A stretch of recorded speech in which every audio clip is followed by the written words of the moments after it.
Paytaxtla yanaşı bölgələrdə təhsildə fərqlənən müəllimlər də ictimaiyyətə tanıdılır. Çağdaş Təhsil jurnalı bu dəfə Ağdaş rayonunda ömrünü təhsilə verən müəllimləri ziyarət edib. Seçilən müəllimlər təhsil sahəsində xüsusi fərqlənən, eyni zamanda bu sahədə peşəkar fəaliyyət göstərən pedaqoqlardır. Jurnalın mətbuat rəhbəri deyir ki, Ağdaş təhsil sahəsində fərqlənən rayonlardan olduğu üçün orada fəaliyyət göstərən müəllimləri ziyarət edib, onlar haqqında məlumatlar toplayaraq jurnalda dərc ediblər.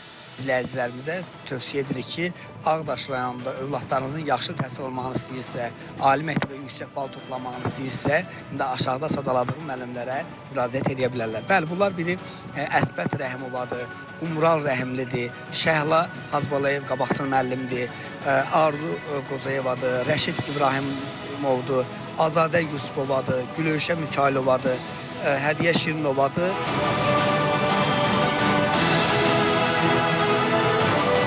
Qeyd edək ki, Çağdaş Təhsil jurnalı 18 ildir bu sahədə fəaliyyət göstərir. 18 il ərzində Respublikamızın bütün rayonlarından qabaqcıl və nümunəvi müəllim və şagirdlər işıqlandırılaraq ictimaiyyətə tanıdılır. Samirə Qurbanova, Space xəbər.